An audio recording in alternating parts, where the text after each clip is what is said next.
Welcome back to the Fuel Your Legacy podcast. Each week, we expose the faulty foundational mindsets of the past and rebuild a newer, stronger foundation essential in creating your meaningful legacy. We've got a lot of work to do, so let's get started. As much as you like this podcast, I'm certain that you're going to love the book that I just released on Amazon, Fuel Your Legacy, The 9 Pillars to Build a Meaningful Legacy. I wrote this to share with you the experiences that I had while I was identifying my identity, how I began to create my meaningful legacy, and how you can create yours. You're going to find this book on Kindle, Amazon, and as always on my website, samknickerbocker.com. Welcome back to the Fuel Your Legacy show. And today we have another incredible guest, man. I love talking to people in this career field because I always learn a ton about myself and the different ways. And it's kind of interesting as I progress through this career field, the questions get more and more specific. And that's really what this is about right now is the question. So today we're going to welcome Patrick Elsner, who's a leading franchise consultant. He brings over 20 years of experience in helping corporate executives and aspiring franchisee owners achieve their dreams. Okay, he has a proven process of successfully launching over 500 franchisees through his franchise matching service. And I think that's what's really incredible is the ability to take that many people through a successful people who enter the franchising stream. There's already a small amount of people who choose to go that route. Mostly in our experience on the podcast, just from lack of knowledge or understanding of what's out there. But to have that many people successful, that's a huge number. I wonder how many were not successful. Maybe he'll share that with us. But I think you've got to be good at asking the right questions to help people identify who they are and what they're doing. So Patrick, go ahead and tell us a little bit about where you're from and how you got into this career field and why are you so passionate about it moving forward? Yeah, thanks, Sam, and thanks for having me on. So I had a career in advertising sales, and I sold a tremendous amount of television, radio, and newspaper advertising to a lot of small independent business owners, but I also sold to a lot of franchise owners. Now, I couldn't articulate back then when I was selling advertising what the appeal of franchising was. But what I understood was a lot of these small independent business owners didn't succeed because they lacked structure. They lacked training, support. They basically had no plan and no roadmap. The appeal to people in their 40s and 50s who come to me and they say, Patrick, I'm tired of working in corporate America. Part of the appeal for a franchise is they're given this sort of playbook, if you will. They give the roadmap and say, here's how you succeed as a business owner owning a franchise. And that's really what has drawn me to franchising. I'm a big believer in having a system. I'm a big believer in having that structure. And that's what franchising really gives to those corporate America executives that I place in franchise ownership.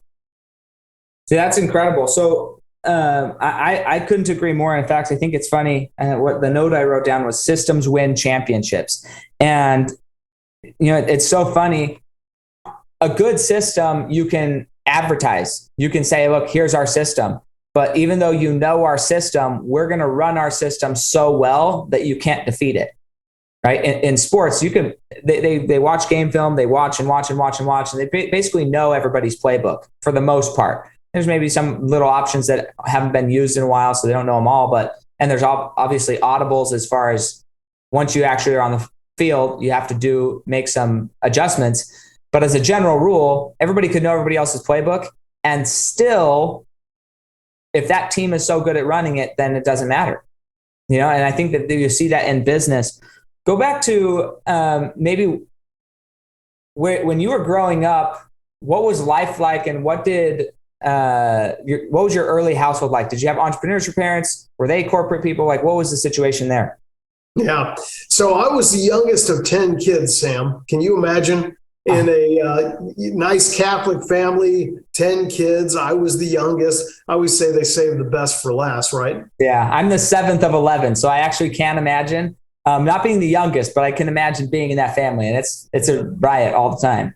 Yeah, when we go out, you don't see families with this many kids anymore. But being the youngest of 10 kids, we didn't grow up in a very affluent area. And so if you wanted anything in my family, you had to get out and work for it. So literally at a young age, I would be out cleaning gutters, raking leaves. I would be out mowing lawns. Whenever it would snow, I wouldn't see white, I would see green, because I knew that that was an opportunity for me to make money. And I think all the members of my family, with the exception of a couple, are business owners or they're self-employed. I think in part because of the fact that, my dad was in real estate and he was very entrepreneurial. And so I think that is definitely ingrained in me. I also read the book Rich Dad, Poor Dad by Robert Kiyosaki. And immediately it clicked for me that there are two types of dads. There's a rich dad, who's the entrepreneur, and then there's the poor dad, which basically I knew I didn't want that to be my path. And that's why I became a franchise consultant 20 years ago, to help others at least explore the idea of franchise ownership. Yeah, that's it's so funny. I was very similar to you. I remember, I mean, we did just for a little stupid stuff, we would do lemonade stands all the time. And we were up on a busy road, but it wasn't until I was 6 years old. When I was 6, I really wanted to play soccer.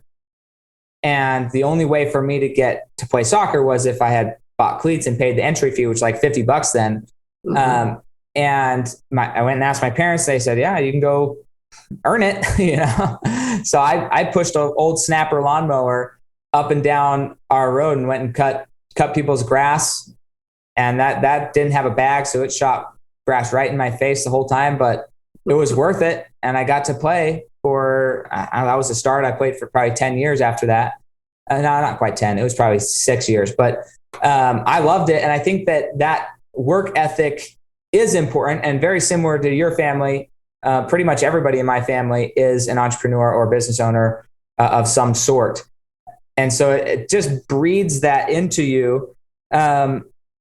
You mentioned you started franchise consulting maybe 20 years ago. What was the catalyst? Like, was there a specific experience that said, hey, you know what? I should learn more about this franchise consulting thing? Because there's one thing to be a franchisee, right? Build a business or work inside somebody else's structure to build a business. But what made you go the sales route of helping other people make that decision?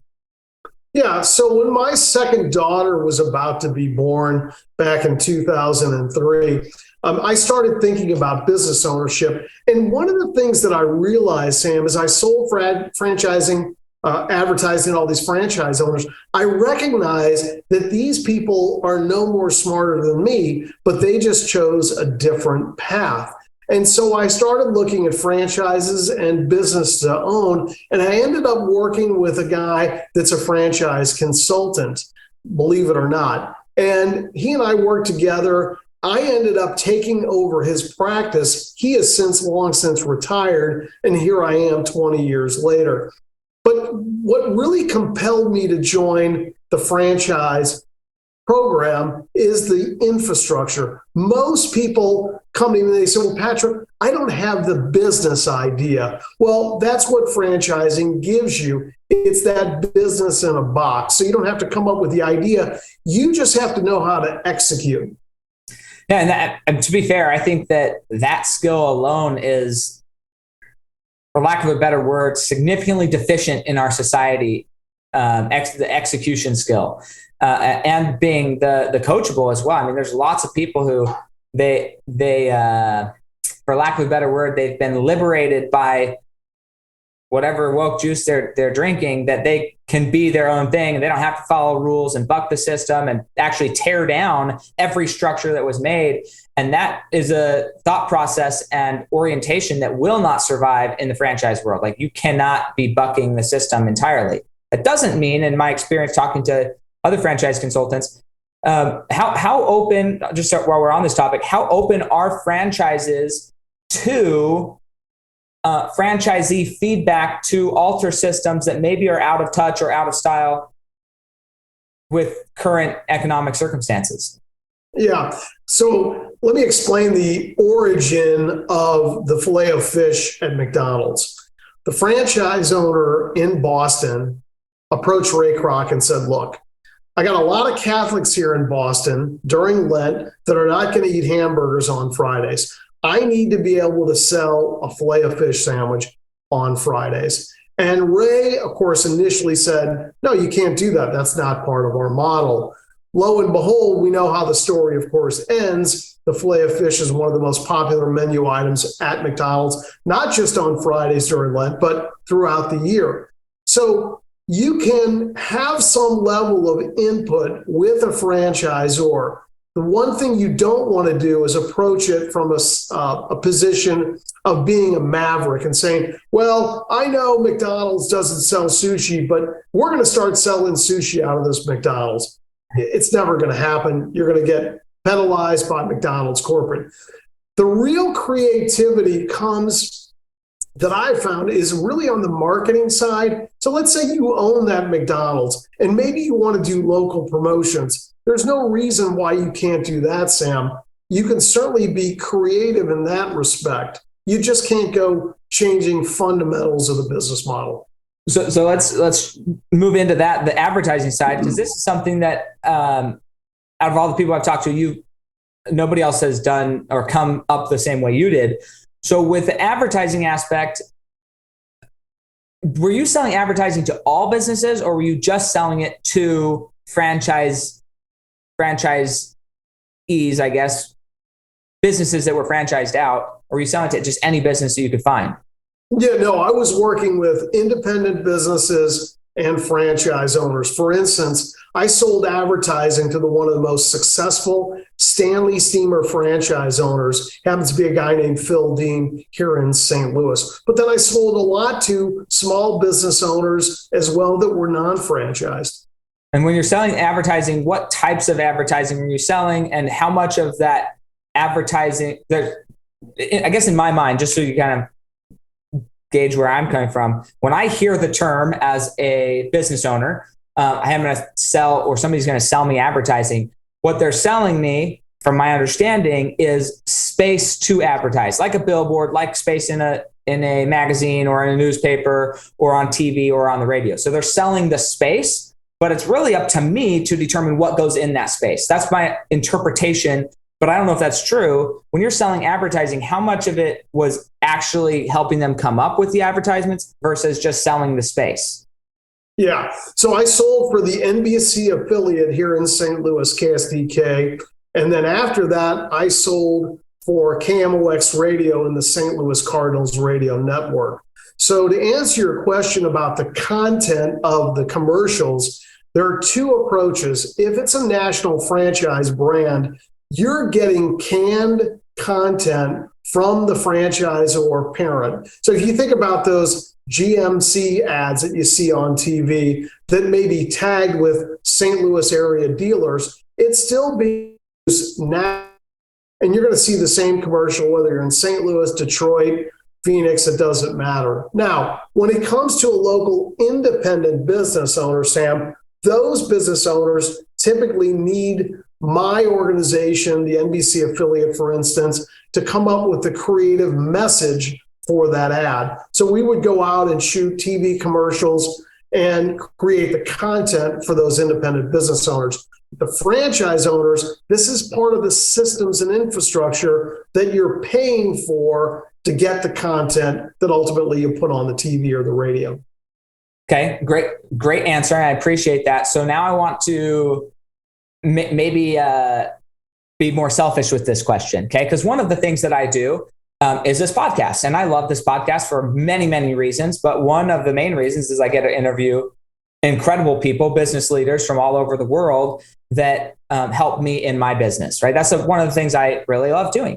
The other thing I love doing is being able to share that conversation, the one that we're having, with anybody who chooses to listen to it. So it's kind of a two-pronged thing, but ultimately maybe I'm not directly selling because at this point in my podcast, I get a lot of offers. People are constantly offering to be on my podcast, or their PR agencies are offering for them rather. And so I'm picking and choosing who I'm going to have on. But once I've chosen somebody like yourself, and we did this for maybe 10, 15 minutes before we started, my goal is to, for lack of a better word, sell my guest, you, on showing up in a way that's going to both help you and me, right? So I'm at the end of the day, I'm still selling advertising, right? This is an hour-long advertisement for you, Patrick. Anybody who's listening, that's what it is. And it's a mentoring session as well. So I want to set this up as a host to do both.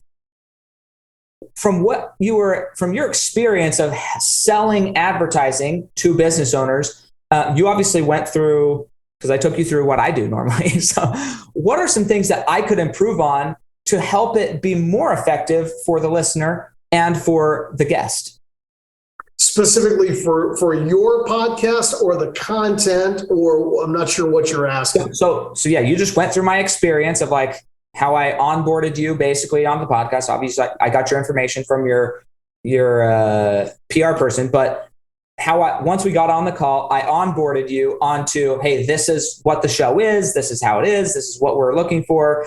So I'm now selling you the advertising spot. I imagine that if you're on the radio and you're selling a radio spot, you're going to sell that radio spot to GMC, whatever, different than you're going to sell, maybe not GMC because that's a corporate, so they already have their stuff canned. But if I'm talking about mom and pa bakery, okay, I'm going to sell a radio spot to that bakery different than I'm going to sell a TV spot. I'm going to talk about different features because TV, there's visual, radio, it's audio. So that sales pitch of how to help them see the value in being on the show is going to be different. I would presume, right? It's going to be a different pitch. So knowing that this is a podcast format and I'm very clear about what my objectives are, how could I do better at helping you get the most out of this experience? As the salesman person and the provider of the product, the podcast, how could I help you see more value and get the most out of the value that you're giving? Yeah, I think the questions you're asking, Sam, are spot on. I think for the most part, and I listened to podcasts for years now, one of the things that I like about a podcast is it gives you a chance to expand on content. You know, if you're talking about a 30-second radio spot or a 60-second radio spot, there's only so much you can share. The benefit of the podcast is we can get beyond the headline. We can go into much deeper coverage. And I think the questions that you ask are really the key here. But it's not just the initial question, it's the follow-up question that comes. Because people will say, Patrick, here's my unique selling point about my particular business. And some people will take that at face value. Oftentimes they'll say, well, why is it that way? Why do you do your business this way? What's the evolution of your model? I want to dig deeper into that because I really, not only selfishly, because I'm oftentimes very curious about how businesses work, but there is something to be said about that. I want to know the why behind it. Yeah, because I feel like once you know the why behind anything, it's way easier to refer to other people. It's way easier to say, hey, come listen to this. This is what you're going to get. Are you going to get the same thing every time? In certain areas, yes. In this podcast, no, you're not going to get the same thing every time, but the same objective from whoever we're talking about. You're going to identify what are the questions that kind of led somebody to that. And I love that your kind of origin story was you were already selling these services and then you got hooked up with somebody and you thought, this is the question. And it wasn't even a question. It was a recognition of, I'll say fact, even though I don't know all these individuals, but like, I'm just as smart as this guy. I'm just running a different system, right? And that's got to be a level of, why am I not more successfully where I want to be? Or why am I living the life I'm living? I could be living a different life if I chose to do different things. And that's a universal question. That's not just a question regarding franchising, but that's like, okay, in my experience, most business owners, and you've probably met with a lot more business owners than me at this point, but most business owners are not any smarter than somebody who's not a business owner. In fact, some of them maybe are less smart, but they're, as we say in our industry, they're dumb enough to be coachable. They're dumb enough to execute without questioning. And that creates very, very, very successful individuals in a lot of areas of their life. So I'm curious, from your 500, that's so many. That's way more than anybody I've talked to, okay? So 500 successful franchisees.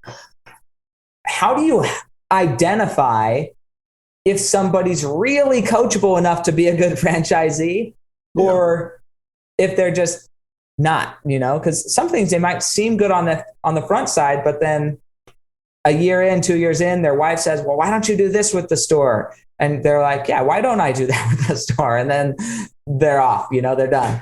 So how do you find the people? Like, what are the questions you're asking them to help them identify if they'd be a good fit in the franchise type system, and then further which franchise is going to be best for them?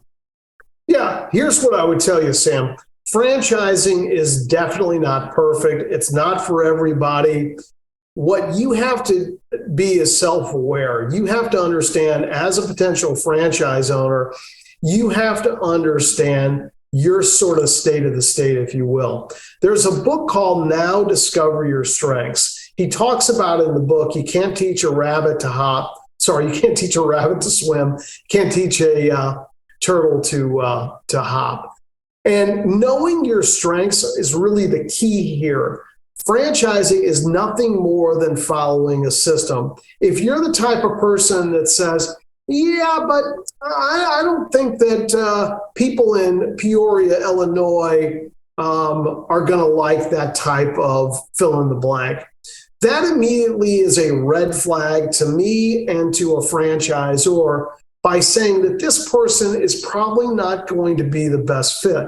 I was just interviewing a gentleman from New Jersey earlier, and there were some things that he said that made me wonder if this guy is going to be a good franchise owner. And there are people that I told them, Sam, I've said during the interview, I said, you know what, I wonder if you would make a good franchise owner. And they would immediately acknowledge and say, you know what, Patrick, you might be right. Maybe I'm not good for a franchise.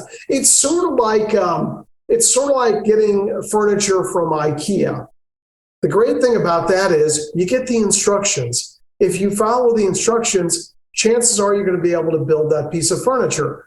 But if you don't, you're going to have all sorts of problems, maybe a wobbly leg. So if you're the kind of guy that can follow a system, you've got a high likelihood of being successful as a franchise owner. Yeah, no, for sure. Just a funny note on that. The first book is First Break All the Rules.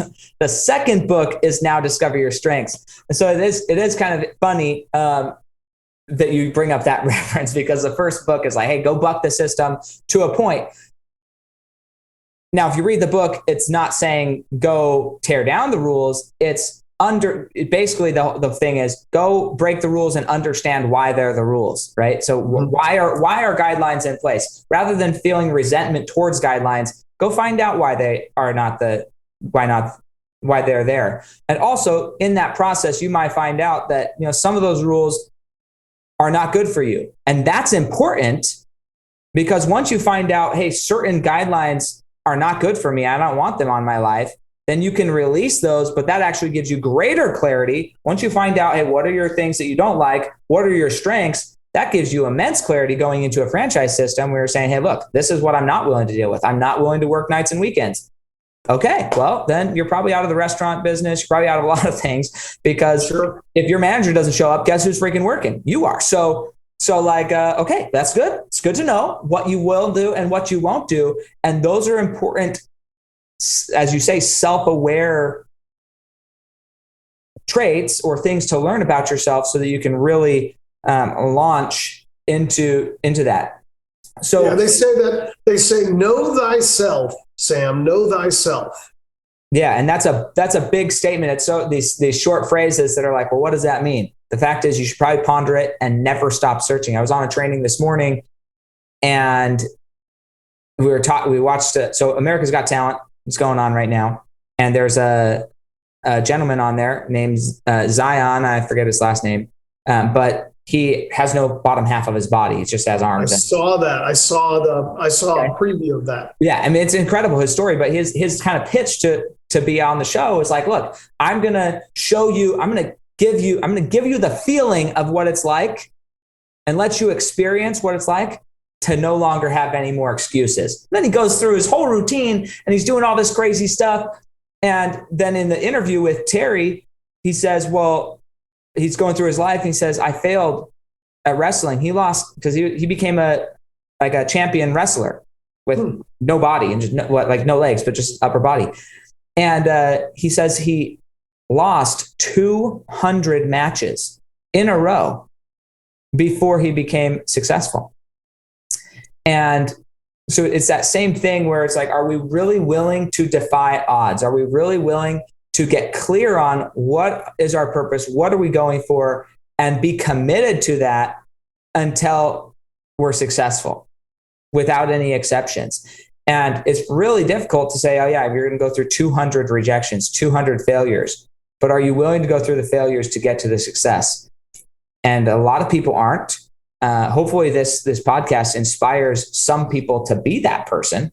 That would be the objective. So let's shift the conversation a little bit. So you're the youngest of 10. Have any of your siblings ever decided to buy a franchise from you? None of them have actually ended up moving forward, but there are several of them that are independent business owners. Like my second oldest brother, Craig, owned, until he retired a couple of years ago, used to own a car detailing business. And so I think part of it, Sam, is the fact that the Elsner clan probably aren't good at following rules. So I think we probably wouldn't make good franchise owners. I know that today, fortunately, I would never have to do this, but I wouldn't go back into work in corporate America, because to survive in corporate America today, you have to be able to not be your true authentic self. If in corporate America, if you're sitting in a meeting and there's something that is counter to your philosophy and you voice that, you're not going to be long for the world, pal. That's the nature of the beast. You have to be able to toe the line. The book, Selling the Invisible, he talks about in the book, he says, you know how to win in corporate America? You go back to 8th grade. It's a popularity contest. You've heard the term managing up. Yeah, that's what it's all about in corporate America. You have to manage up if you want to survive. Yeah, no, you're right. And I'm not a very good rule follower either. So then my next question is, nobody's gotten into one, which is kind of what I assumed would be the case. But the flip side is being business owners, and I wonder how much of your experience is in this side of it as well, helping somebody franchise out their business. So rather than saying, okay, I'm selling franchises, I can sell franchises to like snow to an Eskimo, right? Because like it's a process of elimination, and if that's what they need, then wonderful. But right. when you have a business and maybe you want to take your business and blow it up, or maybe you just want to back off and you still want the profit from your business, but you don't want to be the actual one doing it all the time. If you just sell your business or instill a manager, sometimes that works. But if your company's not really big enough, then you are constantly maybe having to step in. But once you franchise out and you have multiple locations, then you can't possibly step into all of those roles. And so you have to rely on systems to do that. So the question is, do any of your siblings, have they ever considered franchising out their businesses so they don't have to follow somebody else's rules, but they get to make their own rules and then follow their own rules? Yeah. So my one brother owned a delicatessen for probably, 10 years, and ended up selling it, and then became a very successful real estate agent. And so I don't think the thought ever was to franchise his deli, but he certainly could have done that. There are definitely people, and my brother Brad was the one. I mean, he's the Pied Piper. People love him and they follow him. They have got great respect for him. He's in the top 1% of all realtors. in St. Louis. And a lot of it has to do with his nature. He's a very likable, trustworthy guy. He's just one of those people, Sam, that you just like to hang around. And so I think that's the key to this whole thing is if you've got a business that is franchisable, it's certainly worth having a conversation with me because I've helped take independent business owners and convert them to a franchise. I've worked with several people in that space. Now, the reason that you can't be the chief cook and bottle washer of any business and expect to scale it up. You've got to have the systems and infrastructure. The book, The E-Myth by Michael Gerber. I don't know if you've ever heard of that book, but that's another one that to me is required reading for any business owner. Yeah, no, absolutely. So when somebody is, because you used a phrase in that sentence that I think is maybe gets overlooked, but I want to draw it out and maybe dive into it a little bit. So a business that is franchisable. The one thing I've learned from interviewing franchise experts or like matchmakers or whatever they want to call themselves, right? I've learned that there's some just really random franchises out there that never in a million years would I have thought, oh, that's a franchise? Like cleaning? Like, why is there a cleaning franchise? Why'd somebody choose to take like any hour cleaning? It's not that, but like a cleaning franchise and put it into 30 different cities and allow somebody to use their brand. Like, why would somebody choose that over just running their own company? It's just cleaning houses. It's not like there's like a certain system of cleaning houses. So when you say franchisable, how would you determine if you are an independent business owner? Maybe you've got one, maybe 2, 3 locations already. How would you know whether you're franchisable or not? Yeah, great question. So there are thousands of franchises that are out there. I saw one the other day, Sam. It's like the AAA roadside assistance for boat owners.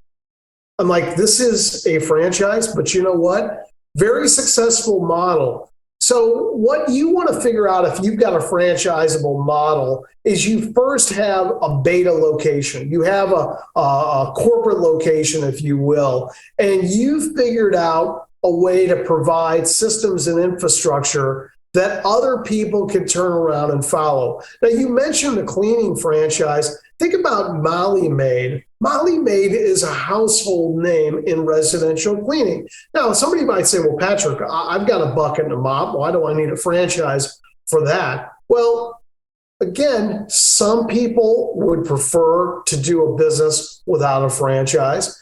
You know, you don't need McDonald's to open up a burger joint, Sam. What you want to be able to say is, I'm better off partnering with a brand, or am I better off doing something by myself?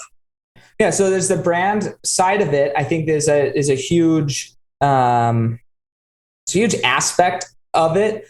But I think also people underestimate, in my experience, having been a business owner, they underestimate the time it takes to establish relationships to get cost-effective goods. I'm trying to like structure this exactly what I'm saying. Like as Molly Maid or whatever, the Molly Maid Corporation probably can get cleaning, top of the line cleaning stuff, tools, solutions, all these things for a discounted rate because they're buying for a larger amount of people, and then they can sell them to the end consumer, the consumer of their franchise, which is the franchisee. They're selling them to their franchisee for cheaper than that franchisee could probably go buy them themselves. And so I think there's an overlooked element to that, along with having the systems and structures for back office system, knowing when to hire, when to fire, how to fire, like all of those things. If you're new to the business owner world, those are all things that are like, oh man, how do I do this? How do I do this? Who's HR? Who's all these connections that generally is going to come in a manual and say, this is what you do. This is how you do it. Yeah. So let's go back to advertising for a second. Yeah.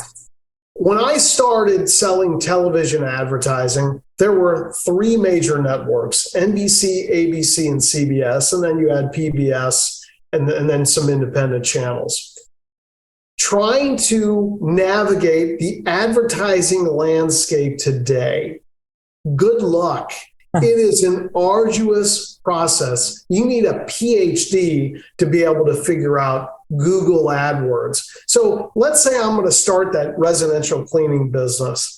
How do I know the first thing about clicks and Google AdWords and SEO and search engine optimization?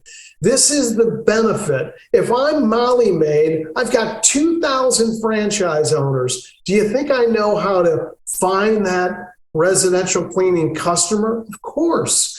That's why you're paying the franchise fee. That franchise fee is giving you access to intellectual property. It's giving you access to the marks. When somebody says, oh yeah, I've heard of Molly Maid, or yeah, I've heard of Long John Silver's.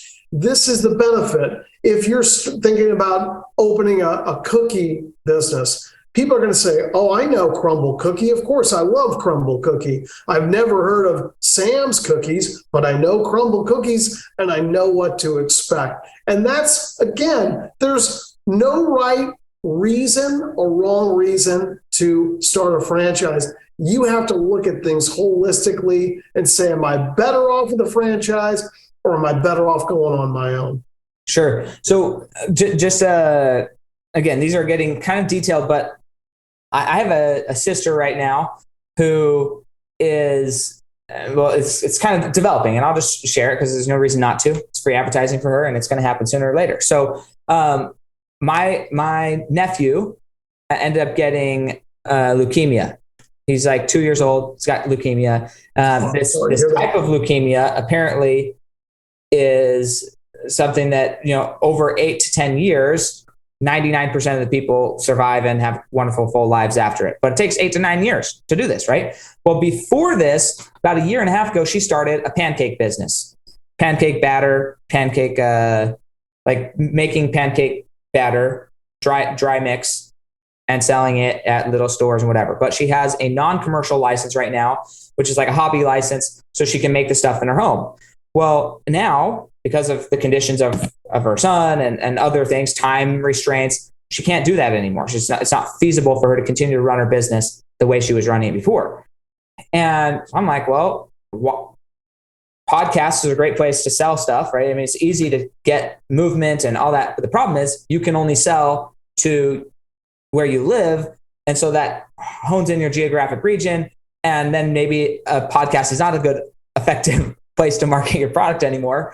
And other thing is, if you got 2,000 orders tomorrow, how are you going to fulfill on that? Right? Like now we've got all these structures that are like not in place. So we're working on changing her business into a commercial business so that we can help her get more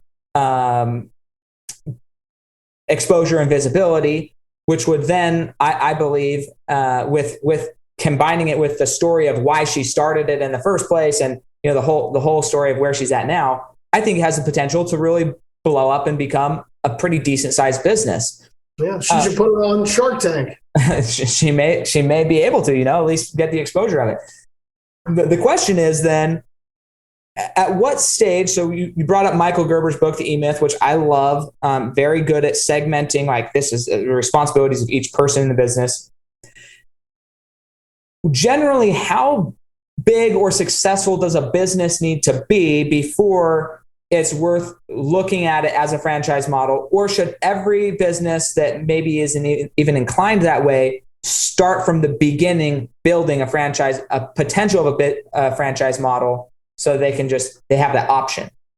Yeah, look at Orange Theory. They started in, I think, 2008, 2009. They started with a single location in Florida, and now they've grown to over 1,200 locations. But Orange Theory, I'm sure, didn't start off with the grandiose idea of they're going to be a worldwide fitness concept. It started off with probably the idea of we wanted to get into fitness. The founder was passionate about fitness, and that's how it started. And then they recognized they had a franchisable model. But that's most businesses, the genesis oftentimes is the owner has an idea for a business there locally in their neighborhood. And then it just blossoms from there, and they recognize it. Look at Crumble Cookies, same situation there. Started in Utah, and now it's a worldwide brand. So it's not necessarily just because you have a business locally doesn't mean that it's an automatic that's going to be a franchise. That's definitely not the case. You just have to figure out in doing an analysis if it's a franchisable model. So our franchises, again, I don't know the best way to ask this, but I'm thinking like service-based franchises, basic, or at least a franchise that has a location-based franchise. I don't know how to best say this, but there's like every franchise that I've heard of has either they're providing a service at somebody's home, like a handyman, cleaning, those types of things where you're bringing a system and applying it, or they have ultimately locations that you can buy and then build a location like a Crumble Cookie, whatever, either in a mall or somewhere, but it's still a location is the franchise. The cookies are not the franchise. Okay. So, but just since we're talking about this pancake business, right? Because that's something that's ultimately going to be made in a warehouse either way, because of the commercial standard of it. It's not something that they're selling cooked pancakes. They're selling pancake batter.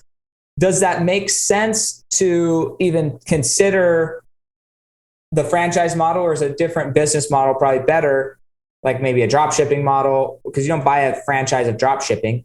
You start so anyways, I'm just trying to understand, where does a franchise fit in to like network marketing, or just a straight up, I'm a business owner, I'm going to sell a ton of product, whatever it is. So there are really two types of franchise models. You've got the retail brick and mortar, Sam, and then you've got the non-retail service business. And so each one of them, has a different role and a different path. So as you look at franchising, you think about Molly Maid, you're going to someone's residence, providing residential cleaning. And then you think about Crumble Cookie. Crumble Cookie is selling a product at a store. Now, you can also do service businesses like Molly Maid, but in a retail setting. Like, for instance, I'm going to go to Great Clips this weekend and get my hair cut. That is a service business, but in a retail setting. Yeah. Well, that's good to have those separated that way, because I've been curious. I've been thinking a lot about like, what's the best way to get this business to blow up. And once it gets national, I think that podcasts are a big thing, but then that comes down to story, and that comes down to advertising. So let's go back to advertising, because I think that's the area that I'm most interested in as far as like the expertise here. By the way, anybody who's listening to this, if you want to go and see if you're right for a franchise, I mean, again, he didn't list off all of them, but he did tell you just the two broad categories of franchises. Where would they go to visit you, Patrick, and just like maybe take a questionnaire or start the process to see if they're a good fit? Yeah. Best thing to do is go to my website. It's a really simple website. It's franinside.com. So FRAN inside.com. Okay. Yeah. I mean, I would say it doesn't hurt you to go check it out. If you're in corporate, if you have a job, and I was listening to a speaker at a conference last weekend, and he said, "Hey, raise your hand if you think you're paid for your time, like paid by the hour." And a bunch of people were like, "Yeah, there's people who get paid by the hour." And he's like, "There's nobody who gets paid by the hour, because if that was the case, we could all lay in our bed and sell our hours, and we would get paid for it." But no, nobody gets paid for the hour. We get paid based off the value we offer to the marketplace. And this guy, his name's Dan Clark, world-renowned speaker, speaks all over the world. But so we get paid for the value that we add to that hour to somebody else. And so it's the same thing. If you're working in corporate or you're working for yourself and you're like, man, I'm just not being compensated enough for the value that I'm adding. If you're a W-2 employee, I say this multiple times, I'll say it again, you are by definition underpaid. Because the moment you become overpaid, they fire you, because then they're losing money on you. Okay. So by definition, you are bringing in more value for that employer than you're being compensated for, by definition. Okay. They got to pay taxes, they got to pay a bunch of other stuff to get you your money. So if you feel like, I'm done being underpaid, I'm done being undervalued, I want to provide the same service, the same tactical skill, but I want to get paid better for it. I think franchising is at least worth a look, if not a great option, to do the same thing you're doing, do the same thing you're already passionate about, but just do it in a model that supports giving your family more money rather than somebody else's.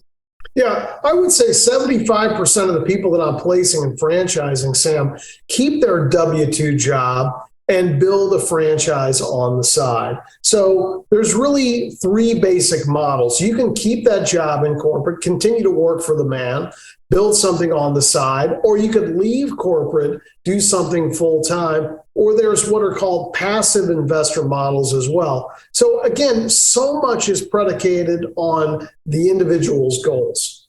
Yep, absolutely. And I'm grateful for you sharing that, because I think that it's a crucial element for people to think through.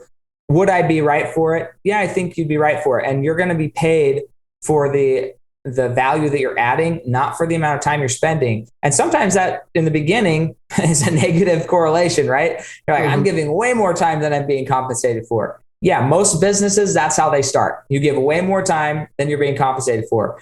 On the back end, though, you give way less time than you're being compensated for. And so time is a terrible way to determine whether or not you're getting paid enough, I think, in general. Yeah. At the end of the day, I always tell people, no matter what the franchise is, it's going to come down to three questions. What's the investment? What's the return? And what do I have to put up with every day? Yep. And that's with anything. Franchise, what else is there? Spouse, children, all of it. That's everything. Hey, well, we're out of time here, but I'm just so grateful for you, Patrick, for coming on and sharing this. Please go see his website, franinsider.com. franinsider.com. So that is where you can go and just start your journey. See if it's right. It just doesn't cost anything to see if it's right or not, but if he can help you more self-actualize your future and have more time with your family, more time with your children, more time with your parents, more time with your spouse, and give you more freedom in life to do the things you're passionate about, why not at least take a look? And if you're sitting there thinking, well, I'm not qualified, I'm not the right one, that's what everybody or almost everybody thinks until they find out the truth. And the truth may be that they're right, but a lot of people, they're probably wrong and they probably have it in them. And that's exactly what Patrick recognized in the beginning was, you know what? I'm at least as good as some of these other people out there, like I'm not any dumber than these guys. So I should be able to make this work. And so with that being said, thank you so much, Patrick, for coming on. Any last words before we sign off? Yeah, look, the way we approach the franchise selection process and find out if you qualify is I have you fill out a questionnaire. I get you back on the phone. I do an interview. After that interview, we all decide if we want to continue on. If we want to continue on, I do my research and I present franchise options. There's no cost to work with me, just like an executive recruiter. If you join one of the brands I suggest, I'm paid like an executive recruiter. But after doing this for 20 years, I tell people, Sam, I'm not going to waste your time. There's no obligation. There's no contracts. So the only thing is an investment of time. Sure. Yeah. And he has the best. I've interviewed quite a few people on my podcast, and it's not to say anything negative about any of them. So don't take that the wrong way, but he has the best, at least stated track record. I haven't met all 500 people, so I'm not going to sit here and pretend I have, but he has the best stated track record out of anybody that I've had on so far. And so I think it's at least worth a look and see where do you fit in to that world. So yeah, I say look me up on LinkedIn, Patrick Elsner. You'll see all that information on LinkedIn. There's over 100 written testimonials on LinkedIn, and watch my YouTube videos on my YouTube channel, and then make a decision from there. Yep, absolutely. Hey, thanks a bunch, and we'll catch you guys next time on the Fuel Your Legacy Show. Thanks for joining us. If what you heard today resonates with you, please like, comment, and share on social media. Tag me, and if you do give me a shout out, I'll give you a shout out on the next episode. Thanks to all of those who've left a review. It helps spread the message of what it takes to build a legacy that lasts. And we'll catch you next time on Fuel Your Legacy.